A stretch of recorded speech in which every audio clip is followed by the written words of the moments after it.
ആയിട്ടാണ് ഇവിടെ വരുന്നത്. ശ്രീ സന്തോഷ് പണ്ഡിറ്റ് എന്ന ആ വ്യക്തിത്വത്തിന് നമുക്ക് പരിചയപ്പെടുത്തുന്നതിന്റെ ആവശ്യമില്ല. അദ്ദേഹത്തിന് നമുക്ക് വിവിധ മുഖങ്ങളിലൂടെ, വിവിധ കണ്ണുകളിലൂടെ കാണാൻ കഴിയും, വിവിധ തരത്തിൽ അദ്ദേഹത്തെ കാണാൻ കഴിയും. പക്ഷേ ചലച്ചിത്ര മേഖലയിലെ വിഭിന്നനായ വ്യക്തിത്വം, ചലച്ചിത്ര മേഖലയിലെ ഏറ്റവും വലിയ ജീവകാരുണ്യ പ്രവർത്തകനാണ്. നമ്മൾ കണ്ടിട്ട് കോവിഡ് കാലത്ത് അല്ലാതെ എപ്പോഴും സഞ്ചിയും ബാഗും ഒക്കെ തൂക്കി പിടിച്ചുകൊണ്ട് വീൽചെയറിൽ പല വീടുകളിലും അദ്ദേഹത്തെ തേടിയെത്തുകയാണ്. അങ്ങനെ ഒരു സിനിമാക്കാരൻ നമ്മുടെ കേരളത്തിലില്ല. അപ്പോൾ 5 ലക്ഷം രൂപയ്ക്ക് സിനിമ നിർമ്മിച്ചുകൊണ്ട് ഒരു മനുഷ്യൻ സിനിമ ആർക്കും ചെയ്യാൻ കഴിയുന്ന ഒരു മേഖലയാണെന്ന് തെളിയിച്ചു. പക്ഷെ അദ്ദേഹത്തിന് പ്രത്യേകതയുണ്ട്. കഥ അദ്ദേഹം എഴുതി, പാട്ട് അദ്ദേഹം എഴുതി, അദ്ദേഹം സംഗീതം ചെയ്തു, അദ്ദേഹം സംവിധാനം ചെയ്തു, അദ്ദേഹം അഭിനയിച്ചു. അങ്ങനെ സിനിമാ ലോകത്തൊരു വലിയ വിപ്ലവം സൃഷ്ടിച്ചു. ദീർഘവീക്ഷണമുള്ള കാര്യക്ഷമതയുള്ള വ്യക്തിത്വമാണ് അദ്ദേഹം. ഇന്ന് അദ്ദേഹം ഉദ്ഘാടനം ചെയ്യും. സ്നേഹത്തോടെ, ആദരവോടെ, പ്രാർത്ഥനകളോടെ ശ്രീ സന്തോഷ് പണ്ഡിറ്റിനെ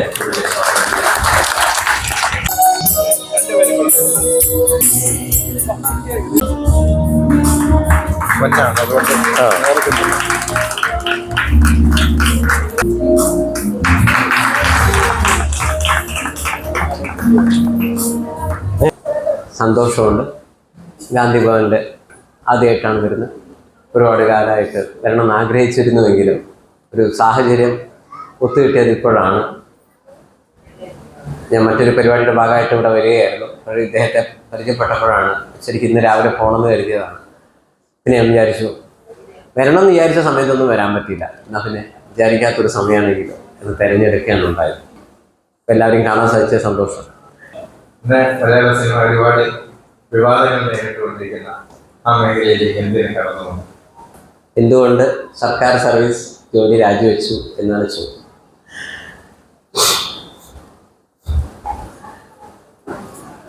രണ്ട് കാര്യം. ഒന്ന്, എനിക്ക് ചെറുപ്പത്തിൽ ഒരു ഒബ്സർവേഷൻ എന്ന് പറഞ്ഞൊരു പരിപാടി ഉണ്ടായിരുന്നു. അപ്പോൾ ഞാൻ മനസ്സിലാക്കുന്നത് നമ്മുടെ നാട്ടിലെ ജനങ്ങൾ പൊതുവിൽ ദൈവങ്ങൾ ആയി കണക്കാക്കുന്നത്, നമ്മുടെ മതപരമായ ദൈവങ്ങളെ ഒന്ന് മാറ്റി നിർത്തിയാണ് ഈ ബാക്കിയുള്ള ദൈവങ്ങളായി കണക്കാക്കുന്നതൊക്കെ വെറുതെ ക്രിക്കറ്റുകാരെയും സിനിമാക്കാരെയും ഫുട്ബോളുകാരെയും മാക്സിമം രാഷ്ട്രീയക്കാരെയും. അപ്പൊ എനിക്ക് മനസ്സിലായി, എനിക്ക് അങ്ങനെ ഒരു മൂഡ് ഉള്ളത് കൊണ്ട് നമ്മളൊന്ന് ഫേമസ് ആവണമെങ്കിൽ ഇതിലേതെങ്കിലും തിരഞ്ഞെടുക്കണം. ഞാൻ പറയുന്നത്, നിങ്ങൾ കഷ്ടപ്പെട്ട് MBBS MD ഒക്കെ കഴിഞ്ഞു ഏറ്റവും അറിയപ്പെടുന്ന ഒരു ഡോക്ടറായിട്ടൊന്നും വലിയ കാര്യമൊന്നുമില്ല. പൈസ ഉണ്ടാക്കാം എന്നല്ലാതെ നിങ്ങൾ മരിച്ചു കഴിഞ്ഞാൽ ചർമ്മക്കോളത്തിൽ പോലും വലിയ പേര് വരണമെന്നൊന്നുമില്ല. ഞാൻ പറഞ്ഞ പ്രശസ്തി എന്നുള്ള അർത്ഥത്തിലാട്ടോ പറയുന്നത്. നിങ്ങൾ കഷ്ടപ്പെട്ട് ഒരു IAS ഓഫീസർ ആയാലും ഓക്കെ, ആ സമയത്ത് ഏത് ജില്ലയിൽ ഇപ്പോൾ ഇവിടെ ഇരിക്കുന്ന എത്ര പേർക്ക് നിങ്ങളുടെ ജില്ലയിലെ കളക്ടറെ പേരെന്താണെന്ന് വെച്ചാൽ ഇവിടെ ഇപ്പോൾ കൃത്യമായിട്ട് അറിയാവുന്ന എത്ര പേരുണ്ട്? അറിയണമെന്നില്ല. ഇനി ശാസ്ത്രജ്ഞന്മാരെ കാര്യം എടുക്കുക. വളരെ കഷ്ടപ്പെട്ട് ഇതിനെക്കാട്ടൊക്കെ എത്രയോ പോലെ പോയി ഓട്ടോ കാസിനെ നമ്മൾ ചൊവ്വയിൽ ഗ്രഹങ്ങളെത്തിക്കുന്നു. ഒരു ഇന്ത്യയുടെ പേര് 4 മനുഷ്യന്മാരറിയുന്നതല്ലേ ഈ ശാസ്ത്രജ്ഞന്മാരൊക്കെ എന്തെങ്കിലുമൊക്കെ ചെയ്യുമ്പോഴല്ലേ നമ്മൾ അറിയുന്നത്. പക്ഷേ ഈ ശാസ്ത്രജ്ഞന്മാർ എത്രയോ കഷ്ടപ്പെട്ട് വലിയ വലിയ നേട്ടങ്ങൾ ഉണ്ടാക്കുമ്പോൾ ഒരു ഫ്ലക്സ് പോലും ആരും വെക്കാറില്ല ഇന്ത്യയുടെ ഈ നേട്ടത്തിൽ. അർജന്റീനയ്ക്കും ബ്രസീലിൻ്റെയും താരങ്ങൾക്ക് വേണ്ടി എത്രയോ ഫ്ലക്സുകൾ, തടിയം ഫ്ലക്സുകൾ വെക്കുമ്പോൾ സ്വന്തം നാട്ടിലെ ശാസ്ത്രജ്ഞന്മാർ വളരെ കഷ്ടപ്പെട്ട് എന്തെങ്കിലുമൊക്കെ നേടിയ അതിനൊന്നും ഇവിടെ ഒന്നും ഒരു വിലയില്ല. മറ്റൊരു ഭാഷയിൽ പറഞ്ഞാൽ ഇവിടെ ഒരു ഈ സിനിമാക്കാർക്കും ഇവർക്കും മാത്രമാണ് അവരുടെ ചെറിയ ചെറിയ വിജയങ്ങളും അവർ ഇന്നെന്നെ നടൻ 100 കോടിയിൽ എത്തിയിട്ടുണ്ട്, നിങ്ങളെ നടൻ എത്തിയില്ലല്ലോ എന്നൊക്കെ പറഞ്ഞിട്ടില്ല. ഇവിടുത്തെ മെയിൻ പ്രശ്നം ഇത്തരം കാര്യങ്ങളാണ്. ഞങ്ങളെ നടനെ, ഞാൻ ഇഷ്ടപ്പെടുന്ന നടൻ 300 കോടി ക്ലബിലുണ്ട്, നിന്റെ നടൻ 150 കോടിയല്ലേ ഉള്ളൂ എന്ന് പറഞ്ഞ് ഇവരടി കൂടുന്നു. ഇവർക്ക് ഇതൊക്കെയാണ് ഇവരൊക്കെ. അപ്പം നമുക്ക് ഫേമസ് ആവാൻ ആകെ നല്ലത് ഈ സിനിമാ ഫീൽഡ് നല്ലതെന്നല്ല, ഈ ഫീൽഡ് മാത്രമാണ് നല്ലത്. പക്ഷേ വ്യക്തിപരമായി സന്തോഷ് പണ്ഡിറ്റ് എന്ന് പറഞ്ഞ മനുഷ്യനെ എനിക്ക് ഏറ്റവും ഇഷ്ടം ഇവിടുത്തെ കർഷകരെയാണ്. എനിക്ക് ഏറ്റവും ഇഷ്ടം ഇവിടുത്തെ ശാസ്ത്രജ്ഞന്മാരെയാണ്. ഇവരൊക്കെയാണ് ശരിക്കും പറഞ്ഞാൽ ഈ നാട്ടിന് വേണ്ടി എന്തെങ്കിലുമൊക്കെ ശരിക്കും പറഞ്ഞാൽ ചെയ്യുന്നത്. അല്ലാതെ നമ്മളിവിടുത്തെ എത്ര വലിയ സൂപ്പർ സ്റ്റാർ ആയാലും മെഗാസ്റ്റാർ ആയാലും പാൻ ഇന്ത്യൻ സ്റ്റാർ ആയാലും ഇവരൊന്നും സമൂഹത്തിന് വേണ്ടി ഒരു ചുക്കും ചെയ്യുന്നില്ല എന്നുള്ളതാണ് സത്യം ഞാൻ മനസ്സിലാക്കുന്നത്. സിനിമ കണ്ട് നശിച്ച എത്രയോ പേരെ നിങ്ങൾക്കൊക്കെ പരിചയമുണ്ടാവും. സിനിമ കണ്ട് നന്നായി ഏതെങ്കിലും ഒരാളെ നിങ്ങളെ പരിചയത്തിലുണ്ടോ? അല്ലെങ്കിൽ ഫുൾ ടൈം രാവിലെ മുതൽ വൈകുന്നേരം വരെ ഈ സിനിമ പാട്ട് കേൾക്കുന്ന ആളുകളുണ്ട്. ഏതെങ്കിലും ഫുൾ ടൈം കഞ്ചാവ് അടിക്കുന്ന ഒരു മനുഷ്യൻ കുറേ നേരം പാട്ട് കേട്ടു, അവൻ കഞ്ചാവടി നിർത്തി ഇന്നേ വരെ നിങ്ങൾ ആരെങ്കിലും കേട്ടിട്ടുണ്ടോ? അല്ലെങ്കിൽ സിനിമയിലെ ഏതെങ്കിലും ഒരു നായകൻ ഇവിടുന്ന് ഒളിച്ചോടി മുംബൈയിൽ പോയി അധോലോക നായകനായി വലിയ കോടീശ്വരനായി ഇത് അന്ധമായി വിശ്വസിച്ച് ഇവിടുന്ന് നാട് വിട്ട എത്രയോ ആൾക്കാരെ നിങ്ങൾക്ക് പരിചയത്തിലുണ്ടാവും. അതേസമയം നിങ്ങൾ ആരെങ്കിലും ഉണ്ടോ സിനിമ കണ്ടതിന് ശേഷം എല്ലാ മോശ സ്വഭാവം ഉപേക്ഷിച്ച് നല്ലവനായി എന്ന് കേട്ട ആരെങ്കിലും ഉണ്ടോ? സിനിമ കാണലെന്നല്ല ഞാൻ പറയുന്നത്, സിനിമ ഒരു എൻജോയ്മെന്റ് അത്രയേ ഉള്ളൂ. അതായത് സിനിമ കൊണ്ട് ഒരാൾ നശിക്കുകയേ ചെയ്തിട്ടുള്ളൂ. സിനിമ എടുത്തവരെ സ്ഥിതി എന്താ? നല്ലൊരു ശതമാനം ആൾക്കാർ നിർമ്മാതാക്കൾ ആത്മഹത്യ ചെയ്യുന്നു. ഇനി അതിൻ്റെ ഉള്ളിലേക്ക് പോയി കഴിഞ്ഞാൽ എത്രയോ ആൾക്കാർ കുത്തുവാള എടുക്കുന്നു. 1974 നടി വിജയശ്രീ കൊല്ലപ്പെടുന്നു, അല്ലെങ്കിൽ ഒരു ആത്മഹത്യ ചെയ്തോന്ന് അറിയില്ല. ഇങ്ങനെ അറിഞ്ഞോ അറിയാതെയോ സിനിമാ മേഖലയുമായി ബന്ധപ്പെട്ട് ജീവിക്കുന്നവരുടെ ജീവിതം എടുത്തു കഴിഞ്ഞാൽ ഭൂരിഭാഗവും നല്ലൊരു ശതമാനം ആൾക്കാരും കയ്യിലുള്ള പൈസ നശിപ്പിച്ചവരാണ്, ജീവിതം നശിപ്പിച്ചവരാണ്. കുറച്ച് പേര് കയ്യിൽ പൈസ ഉണ്ടാക്കി. അതൊക്കെ എല്ലാവരും ബിസിനസ് ഇത്രയേ ഉള്ളൂ. അതുകൊണ്ട് എനിക്ക് പ്രത്യേകിച്ച് സിനിമയോട് വലിയൊരു താല്പര്യമൊന്നും ഉണ്ടായിരുന്നില്ല എന്നാണ് ഞാൻ പറയുന്നത്. പക്ഷേ ഇവിടെ ഒന്ന് ഷൈൻ ചെയ്യണമെങ്കിൽ ഇത് ആവശ്യമാണ്. കാരണം ഇവിടുത്തെ ആളുകൾക്ക് ഈ സിനിമാക്കാരൊക്കെയാണ് ഇവർക്കെല്ലാം കഴിയുന്നത്. കാരണം അവർ സിനിമയിൽ പാവങ്ങളെ സഹായിക്കുന്നു. അവർ സിനിമയിൽ ഒരു പെൺകുട്ടിക്കെതിരെ ആരെങ്കിലും എന്തെങ്കിലും പറഞ്ഞു കഴിഞ്ഞാൽ അവൻ്റെ കൈ കുത്തുന്നു, അവനെ കുത്തിക്കൊല്ലുന്നു. ഇവരെ കൂടെയുള്ള ഒരു പെൺകുട്ടി ആക്രമിക്കപ്പെട്ടു കഴിഞ്ഞാൽ പ്രതിയെ പിടിക്കണമെന്ന് പോലും ഇവിടുത്തെ സിനിമാക്കാർ പറയാറില്ല. പ്രതിയെ പിടിക്കണം എന്ന് പോലും പറയാൻ ധൈര്യമില്ലാത്തവരാണ്. സിനിമയിൽ ലോകത്തെ എല്ലാ വിഷയങ്ങളിലും അപാരമായ ജ്ഞാനവും അതിന്മേൽ നിലപാട് പറയുന്നവർ. നമ്മളെ ചുറ്റുപാടുമുള്ള എല്ലാത്തിനും പറയണമെന്നില്ല, ചില കാര്യങ്ങളിൽ പോലും അഭിപ്രായമില്ല. അല്ലെങ്കിൽ റാഫയോ ഗാസയോ അല്ലെങ്കിൽ റഷ്യയിലെ പ്രശ്നങ്ങളോ എല്ലാ ലക്ഷദ്വീപ് പ്രശ്നമോ പറയുന്ന. പിന്നെ ഇപ്പോൾ എറണാകുളത്ത് മുനമ്പം എന്നുള്ള സ്ഥലത്ത് 610 ഫാമിലി അവർക്ക് കുടുംബം മുഴുവൻ നഷ്ടപ്പെട്ട് അവർ നിരാഹാരം കിടക്കുന്നു. അവിടെ ഏതെങ്കിലും ഒരു സിനിമാക്കാരൻ പോയോ? അല്ല, ഞാൻ പറയുന്നത് റാഫിയും ഗാസിയും പറയുന്നത് മോശമെന്നല്ല ഞാൻ പറയുന്നത്. അത് കാണുന്ന ആളുകൾ അവനവന്റെ മൂക്കിന്റെ താഴെയുള്ള എറണാകുളത്തെ മുനമ്പത്തെ കാര്യം അവർ കണ്ടിട്ടില്ല, അവരപ്പുറേ കണ്ടിട്ടുള്ളൂ. കാരണം അപ്പുറത്തത് കാണുമ്പോൾ അവർക്ക് വേറെ ചില ഗുണങ്ങളുണ്ട്. ഇവിടുത്തെ മുനമ്പത്തെ പ്രശ്നത്തെ ചെയ്ത് ഞങ്ങൾക്ക് വലിയ ഗുണമില്ല. ഇങ്ങനെയാണ് പോകുന്നത്. ദാറ്റ് ഈസ് ഒരു ക്യാരക്ടർ വൈസ് എടുത്തു കഴിഞ്ഞാലും എല്ലാ അർത്ഥത്തിലും ഈ സിനിമാക്കാരെന്ന് പറയുന്ന 90% ആളുകളും യാതൊരു ക്വാളിറ്റി ഇല്ലാത്തവരും, നിങ്ങളെക്കാൾ ഏതൊരു മനുഷ്യനേക്കാളും ബിലോ ലെവലിലാണ് അവർ നിൽക്കുന്നത്. പക്ഷേ ജനങ്ങളുടെ സ്നേഹത്തിന്റെ പെർസെപ്ഷനിൽ ഇവർ മുകളിലാണ്. ഒരു എംടെക്കും ഇതെല്ലാം കഴിഞ്ഞ് PhD എല്ലാം കിട്ടി, ഒരു ജോലി എല്ലാം കിട്ടി, സെക്രട്ടേറിയറ്റിൽ മാക്സിമം എത്താവുന്ന PWD നോക്കുകയാണെങ്കിൽ ചീഫ് എഞ്ചിനീയർ ആണ്. അയാളാണ് you are appointed, you are dismissed എന്ന് പറഞ്ഞ അടിയിൽ സൈൻ ചെയ്യേണ്ട വ്യക്തിയാണ്. സെക്രട്ടേറിയറ്റിൽ നിന്ന് അവിടുന്ന് ഇറങ്ങി അയാളൊരു ബസ് സ്റ്റോപ്പിൽ നിന്ന് ഒരാളോട് എൻ്റെ ജോലി ഞാൻ ചീഫ് എഞ്ചിനീയർ ആണ്, അതിന് ഞാനെന്ത് വേണമെന്ന് ചോദിക്കും. ഇവിടെ ഒരു 8ാം ക്ലാസ്സോ 9ാം ക്ലാസ്സോ തോറ്റൊരുത്തൻ ഒരു റീൽസോ എന്തെങ്കിലുമൊക്കെ ചെയ്ത് ഹിറ്റായി വിചാരിച്ചോ, ഏതെങ്കിലും ഒരു നടൻ പറഞ്ഞ ഡയലോഗ് ഇവൻ്റെതായ രീതിയിൽ പറഞ്ഞ് ഭയങ്കര സംഭവമായി, അല്ലെങ്കിൽ എക്സ് എന്ന നടനെ അനുകരിച്ചു, അല്ലെങ്കിൽ ഏതോ ഒരു പാട്ടിനനുസരിച്ച് വായൊന്ന് ഇണക്കി അത് ഭയങ്കര ഹിറ്റായി. ഇയാൾ ഈ ബസ് സ്റ്റോപ്പിൽ നിൽക്കുമ്പോൾ ഇയാളുടെ ഓപ്പോസിറ്റ് ഡയറക്ഷനിൽ ഇവൻ നടന്നു പോവുകയാണെങ്കിൽ ആൾക്കാർ ഇവനെ ഓടിക്കൂടി ഇവൻ ഭയങ്കര സെലിബ്രിറ്റിയാണ്, ഇവൻ്റെ കൂടെയൊക്കെ ഒന്ന് ഫോട്ടോ എടുക്കും, ഇതൊക്കെ ചെയ്യുമ്പോൾ ഒരു മനുഷ്യൻ അയാൾ ഇവിടുന്ന് രാജിവെച്ച് കഴിഞ്ഞാൽ അയാൾക്ക് ചിലപ്പോൾ എത്രയോ കോടികൾ കിട്ടാനുണ്ടാവും, അയാൾക്ക് പെൻഷൻ കിട്ടുന്നുണ്ടാവും. പക്ഷെ ഇയാളെ ആരെങ്കിലും അറിയോ? നിങ്ങളൊന്ന് ആലോചിച്ചു. ഇവിടുത്തെ ജനങ്ങൾ ഇങ്ങനെയാണ്. അപ്പോഴാണ് എനിക്ക് മനസ്സിലാവുന്നത്, കാലിനനുസരിച്ചിട്ടുള്ള ചെരുപ്പല്ല, ചെരുപ്പിനനുസരിച്ച് കാല് മുറുക്കിയാണ് വേണ്ടത് ഇവിടുത്തെ ജനങ്ങളുടെ അവസ്ഥ എന്ന് എനിക്ക് മനസ്സിലായി. ഇവിടെ കഴിവുള്ളവരോ അല്ലെങ്കിൽ വിദ്യാഭ്യാസമുള്ളവരെയോ മലയാളികൾ ബഹുമാനിക്കാറില്ല. മലയാളികൾക്ക് വേണ്ടത് ഇത്തരം കൂതറകളെയാണ്. അപ്പോൾ മലയാളികൾക്കനുസരിച്ച് ഞാൻ എന്നെ അഡ്ജസ്റ്റ് ചെയ്തുകൊണ്ടാണ് സിനിമാ രംഗം എടുത്തത്. എന്തുകൊണ്ട് സിനിമയിലേക്ക് വന്നു എന്ന് ചോദിച്ചു കഴിഞ്ഞാൽ കുറച്ചുകൂടെ, കാരണം ഞാൻ എത്ര മുകളിൽ പോയിട്ടും ഒരു കാര്യമില്ല എന്ന് മനസ്സിലായി. കാരണം കാര്യമില്ല എന്ന് ഞാൻ പറയുന്നത് സാമ്പത്തികം മാത്രമല്ല, പേര്, പ്രശസ്തി, പണം ഇതാണ് ഉദ്ദേശിക്കുന്നതെങ്കിൽ ഈ 3 മേഖല തിരഞ്ഞെടുക്കണം. അപ്പോൾ അവിടെ ഇരിക്കുന്നവരോട് എനിക്ക് പറഞ്ഞു, നിങ്ങൾക്ക് പേര് പ്രശസ്തി പണമാണ് നിങ്ങൾ ഉദ്ദേശിക്കുന്നതെങ്കിൽ നിങ്ങൾ ഒന്നുകിൽ രാഷ്ട്രീയം തിരഞ്ഞെടുത്തുകൊള്ളുക, അല്ലെങ്കിൽ സിനിമ തിരഞ്ഞെടുത്തുകൊള്ളുക, അല്ലെങ്കിൽ പിന്നെ ക്രിക്കറ്റ്, ഫുട്ബോൾ എന്നൊക്കെ പറയുന്നത് വേറെയാണ്. രാഷ്ട്രീയവും സിനിമയും ഒന്നാണ്. ഒരു നാണയത്തിൻ്റെ 2 വശങ്ങളാണ് ഈ രാഷ്ട്രീയവും സിനിമയും. കാരണം കൊണ്ട് നടക്കാൻ ആളുണ്ടാവുക എന്നുള്ളതാണ്. മറ്റൊരു ഭാഷയിൽ പറഞ്ഞാൽ, ഒരു മരം ഉണ്ടെന്ന് വിചാരിച്ചോ,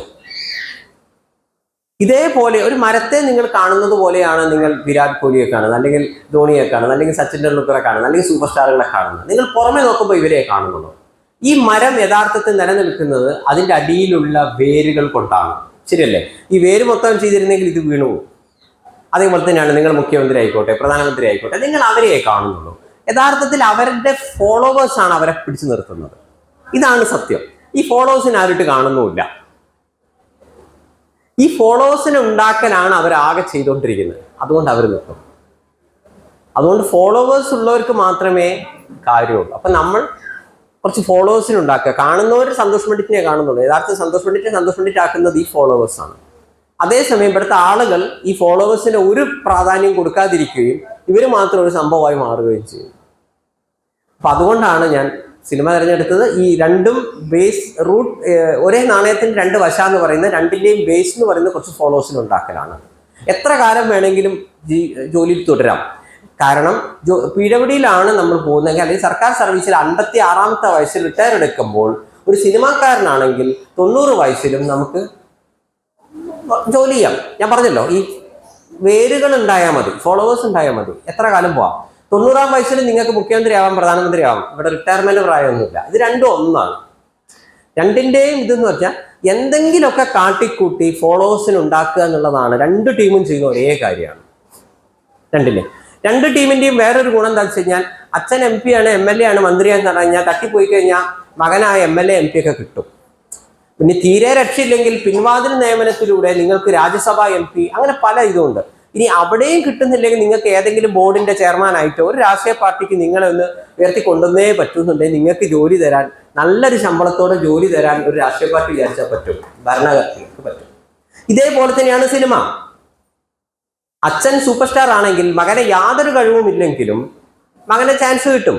അച്ഛൻ സൂപ്പർ സംവിധായകനാണെങ്കിൽ ഒരു കഴിവും ഇല്ലെങ്കിലും മകനായാലും മകൾക്കായാലും കിട്ടും. ഇപ്പൊ തന്നെ മലയാള സിനിമയിലെ 90% ആൾക്കാരും കുടുംബക്കാരായി വന്നവരാണ്. അതേസമയം ഞാൻ പറയുന്നത്, നിങ്ങളൊരു നോവലിസ്റ്റാന്ന് വിചാരിച്ചോ, നിങ്ങൾക്ക് നിങ്ങളുടെ മകൻ ഒരു നോവലിസ്റ്റ് ആവണമെന്നുണ്ട്, ഒരിക്കലും നടക്കില്ല. ഈ മകൻ എന്ന് പറയുന്ന വ്യക്തിക്ക് ആ ക്രിയേറ്റീവ് എന്ന് പറഞ്ഞ കഴിവുണ്ടെങ്കിലേ പറ്റുള്ളൂ. നിങ്ങൾ നന്നായി വരയ്ക്കുന്ന വ്യക്തിയാണ്. എൻ്റെ മോള് നന്നായിട്ട് വരയ്ക്കണമെന്ന് നിങ്ങൾ ആഗ്രഹിച്ചുകൊണ്ട് കാര്യമില്ല. ആ മോക്ക് വരയ്ക്കാനുള്ള കഴിവ് വേണം. പക്ഷേ നിങ്ങൾ നല്ലൊരു നടിയാണ്, നിങ്ങളെ മകളെ നടിയാക്കണം എന്ന് പറഞ്ഞാൽ ഒരു ബുദ്ധിമുട്ടുമില്ല. മോൾ അഭിനയിച്ചിട്ടില്ലെങ്കിൽ കുഴപ്പമൊന്നുമില്ല. എങ്ങനെയെങ്കിലുമൊക്കെ അത് എടാ ഒന്ന് വെക്കടാ, എൻ്റെ മോളല്ലേ എന്നൊക്കെ പറഞ്ഞാൽ എങ്ങനെയെങ്കിലുമൊക്കെ അഭിനയിപ്പിക്കാൻ പറ്റും. നിങ്ങളെ മകൻ എന്ന് പറയുന്ന വ്യക്തിക്ക് യാതൊരു പൊളിറ്റിക്സ് ബാക്ക്ഗ്രൗണ്ടും ഇല്ല. അയാൾ ഒരിക്കലും, കാരണം രാഷ്ട്രീയക്കാരുടെ മക്കളൊക്കെ അധികം വിദേശത്തൊക്കെ പോയിട്ട് തന്നെയാണ് പഠിക്കുക. അവിടെ പോയിട്ട് ബസ്സിനെ കല്ലെറിയാണെന്ന് അവർ പോകല്ലോ, അതൊക്കെ സാധാരണക്കാര മക്കളല്ലേ പോകുള്ളൂ. അപ്പോൾ കുറച്ചുകൂടി നല്ലത് സിനിമയാണ് എന്ന് എനിക്ക് തോന്നാണ്ടായ കാരണം അതാണ്. കാരണം എത്ര വയസ്സായി കഴിഞ്ഞാൽ എത്ര ചെറിയ കുട്ടികളുടെ കൂടെയൊക്കെ നമുക്ക് ഡാൻസ് ചെയ്യാം. അത് നമുക്ക് രാഷ്ട്രീയക്കാരനായി നടക്കില്ല. 2, ഒരു സിനിമാക്കാരനെ വേണമെങ്കിൽ രാഷ്ട്രീയക്കാരനാവാം. മറിച്ച് ഒരു രാഷ്ട്രീയത്തിൽ വന്ന ഒരു സൂപ്പർ സ്റ്റാർ ആയ ഒരാളും ഇല്ല. ഇങ്ങനെ എല്ലാം കൂടെ അടിച്ചു എനിക്ക് തോന്നി തമ്മിൽ മെച്ചം സിനിമാക്കാരനാണ്. ഏത് സമയം വേണമെങ്കിൽ സ്വിച്ച് ഓഫ് അങ്ങോട്ട് മാറാം, ഇതും ചെയ്യാം. അല്ലാതെ എനിക്ക് സിനിമയോട് പ്രത്യേകിച്ച് താല്പര്യം ഉണ്ടായിട്ടൊന്നല്ല വന്നത്. ഈ 5 ലക്ഷം രൂപ ഈ സിനിമ എടുക്കാനുള്ള ഒരു മാനസികമായ ബലം അല്ലെങ്കിൽ ഒരു തീർച്ച ഉണ്ടാകുന്ന ഒരു വഴി പറഞ്ഞത് എന്തുകൊണ്ടാണ് ഉണ്ടായത്? 5 ലക്ഷം രൂപ ബജറ്റിൽ ഒരു സിനിമ ചെയ്യുക എന്നുള്ള ഇതിൻ്റെ ഒരു പ്രചോദനം എങ്ങനെയാണ് എന്നാണ് ഞാൻ പറയുന്നത്. നമ്മൾ നേരത്തെ പറഞ്ഞതിൻ്റെ ബാക്കി. അപ്പോൾ സിനിമ എന്ന് ആലോചിച്ചപ്പോൾ അപ്പോഴാണ് ഈ സിനിമ എന്നൊക്കെ പറഞ്ഞാൽ സാധാരണക്കാരൊന്നും ചിന്തിക്കാൻ പറ്റാത്ത കാര്യം. ഭയങ്കര കോടീശ്വരന്മാർ അമ്മാനാടുന്ന 250 കോടി 100 കോടി വില കൂടി കേട്ട് പടുത്ത്, ചിലരുടെ ബിഗ് ബഡ്ജറ്റ് പടം, അത് ഇതൊന്നും നമുക്കൊന്നും ഇങ്ങനെ ചിന്തിക്കാൻ പോലും പറ്റില്ല അവസ്ഥ. അപ്പോൾ ഞാൻ അന്നും ആലോചിച്ചു, ഒരു ലോ ബഡ്ജറ്റ് സിനിമ ചെയ്താൽ എന്താ എന്നാലോചിച്ചു. അപ്പോൾ അത്യാവശ്യം ഞാൻ എഴുതുന്ന എൻ്റെ ചുറ്റുമുള്ളവർക്ക് അറിയുമെങ്കിലും ബാക്കിയുള്ള കാര്യങ്ങളെക്കുറിച്ചൊന്നും ഇവർക്കൊരു ഐഡിയ ഇല്ല, എൻ്റെ ചുറ്റുമുള്ള ആളുകൾ. അപ്പോൾ എൻ്റെ ഓഫീസിൽ തന്നെയുള്ള ചില ആളുകൾ പറഞ്ഞു, സന്തോഷം നമുക്കൊരു കാര്യം ചെയ്യാം, കുറച്ച് പൈസ ഇട്ടിട്ട് നമ്മളെല്ലാവരും ചേർന്ന് ഒരു സെക്കൻഡ് ഗ്രേഡ് നടനെയൊക്കെ വെച്ച് സ്റ്റാറുകളൊന്നും അവിടെയുള്ള പ്രയാസം ഞങ്ങൾക്ക് ആർക്കും ഈ സിനിമാക്കാരായിട്ടൊരു ബന്ധമില്ല എന്നുള്ളതാണ്. ഇത് എവിടുന്ന് തുടങ്ങും, ആരോട് ചോദിക്കും, നമുക്കൊക്കെ ഡേറ്റ് കിട്ടുമോ, ഈ സംവിധായകൻ്റെ അടുത്ത് എങ്ങനെ പോകും, അയാളടുത്തൊക്കെ നമ്മൾ ചെന്ന് കഴിഞ്ഞാൽ അയാൾ കോടികളെ കഥ പറഞ്ഞാൽ നമ്മൾ ഈ പൈസ ഇല്ലല്ലോ എടുക്കാമെന്ന് വെച്ചു. അപ്പം ഞാൻ വിചാരിച്ചു വേണ്ട, എനിക്ക് അന്ന് 3 വീടുണ്ട്, ഒരു വീട് വിൽക്കുന്നു, സിനിമ എടുക്കാം എന്ന്. അങ്ങനെ ഈ 3 വീട്ടിലെ ഒരു വീട് വിൽക്കുക. പക്ഷെ അവിടെ മുതൽ എനിക്ക് ഭയങ്കരമായിട്ട് എൻ്റെ ചുറ്റുമുള്ള ആളുകൾ പറഞ്ഞു, എന്താ വീട് വിറ്റൊക്കെ എടുത്ത സിനിമ എടുക്കും, നിങ്ങൾക്ക് ഫുൾ പൈസ പോയ നിങ്ങൾ എന്ത് ചെയ്യുന്നു വെച്ചു. ഞാൻ പറഞ്ഞു, ഭഗവത്ഗീതയിൽ പോകാൻ പറയുന്നുണ്ട്, കർമ്മണിധികാരസ്ഥ മാഫലേഷു കഥാചന മാഫലേഷു മാതേ സംഘോസ്ത കർമ്മണി. 13 വർഷം വേദങ്ങൾ പഠിച്ചത്. കർമ്മത്തിൽ മാത്രമേ അധികാരമുള്ളൂ, കർമ്മഫലത്തിലില്ല. ഞാൻ ഒരു വീട് വിറ്റ് സിനിമ എടുക്കുക എന്നുള്ളത് എൻ്റെ കർമ്മമാണ്. അത് വിജയിക്കും പരാജയപ്പെടുക, അത് വോട്ട്. കാരണം മരിച്ചു പോകുമ്പോൾ 3 വീടും കൊണ്ട് നരകത്തിലും സ്വർഗത്തിലും പോകണ്ടല്ലോ, 2 വീടും കൊണ്ട് പോയാൽ മതിയല്ലോ. അത് കൊണ്ടുപോകുന്ന എനിക്ക് അറിയില്ല. അങ്ങനെയാണ് ഒരു വീട് അങ്ങ് വെക്കുന്നത്. അപ്പോൾ എല്ലാവരും ഒരു എതിർപ്പുണ്ടായി, ഇയാൾക്ക് യാതൊരു ബോധവും ഇല്ല. പക്ഷേ എനിക്ക് അതൊരു വലിയൊരു റിസ്ക് ഫാക്ടർ തോന്നിയില്ല. കാരണം എൻ്റെ ജാതകം എഴുതിയത് എൻ്റെ ഫാദറാണ്. അച്ഛൻ പറഞ്ഞത് എന്തായാലും ഫേമസ് ആവും. ഏതാണ്ട് എനിക്ക് എൻ്റെ ലൈഫ് മൊത്തം ചെറുപ്പത്തിൽ പറഞ്ഞത്, സന്തോഷ് പണ്ഡിറ്റ് എന്ത് ചെയ്താലും അത് ഹിറ്റാവും. കാരണം ലക്ഷ്മി സരസ്വതി രാജയോഗം എന്ന രാജയോഗമുണ്ട്. ഇത്ര വരെ എത്തിയപ്പോൾ ഇതെല്ലാം അച്ഛൻ പറഞ്ഞ് കറക്റ്റാണ്. ഈ ഒരു കാര്യം മാത്രമേ എനിക്ക് പെൻഡിങ് ഉള്ളൂ. അപ്പം ഞാൻ വിചാരിച്ചു ഒരു ലോ ബജറ്റ് പടം എടുക്കാം, എനിക്കൊരിക്കലും നഷ്ടം വരില്ല എന്ന് എൻ്റെ മനസ്സ് പറഞ്ഞു. പക്ഷേ എൻ്റെ ചുറ്റുള്ള എല്ലാവരും പറഞ്ഞ് നഷ്ടപ്പെടുമെന്ന്. പിന്നെ സ്വന്തമായിട്ട് എനിക്ക് ഒരാൾക്ക് എൻ്റെ വീട്ടിൽ 2 കമ്പ്യൂട്ടർ ഉണ്ടായിരുന്നു. ഈ സിനിമയിൽ വരുന്നതിന് മുമ്പാണെങ്കിൽ തന്നെ എനിക്ക് ക്യാമറയുണ്ട്, ഞാൻ അത്യാവശ്യം ക്യാമറയുണ്ട്. പിന്നെ അപ്പോൾ ഈ സ്റ്റുഡിയോ സംവിധാനങ്ങളൊക്കെ തന്നെ ഇതിൻ്റെ, അതായത് ഗ്രാഫിക്സ്, ആനിമേഷൻ, ഇതെല്ലാം ഞാൻ ശരിക്കും ഇതൊന്നും പഠിച്ചിട്ടില്ല. അപ്പോൾ 12ാമത്തെ cinema Kerala live cinema songs എല്ലാം കാണുന്നുണ്ടെന്നല്ല, അത്യാവശ്യം ഗ്രാഫിക്സ് യൂസ് ചെയ്യാറ്. ഈ ഗ്രാഫിക്സ് ഒന്നും തന്നെ യഥാർത്ഥത്തിൽ ഞാൻ പഠിച്ചിട്ടില്ല. ക്യാമറ ആയാലും ഞാൻ സ്വന്തമായി ഇങ്ങനെ ചെയ്ത് പഠിച്ചതാണ്. പിന്നെ മുമ്പേ കഥയും കവിതയൊക്കെ എഴുതുമായിരുന്നു. അപ്പോൾ സ്ക്രിപ്റ്റൊക്കെ ആണെങ്കിൽ എനിക്ക് വേറെ ആൾ ആവശ്യം ഉണ്ടായിരുന്നില്ല. അപ്പോൾ ആ ഒരു ധൈര്യത്തിൽ അങ്ങ് ചെയ്തു എന്നേ ഉള്ളൂ. ബാക്കിയെല്ലാം ചരിത്രമാണ്. നമ്മൾ അത്ഭുതപ്പെടുത്തുന്ന ഒരു കാര്യമാണത്. അതായത് മാതാപിതാക്കളെ ദൈവമായി ആദരിക്കണം, ഗാന്ധിയൻ ദർശനം ജീവിത സന്ദേശമാക്കുക, സകല ജീവജാലങ്ങളെ സ്നേഹിക്കുക, ഇങ്ങനെയുള്ള വളരെ സ്നേഹത്തിൻ്റെ സന്ദേശങ്ങളാണ്. അപ്പോൾ ഈ 891 ദിനം ഉദ്ഘാടനം ചെയ്തതായി പ്രഖ്യാപിക്കുന്നു. നന്ദി, നമസ്കാരം.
എന്നാ ശരിയാ.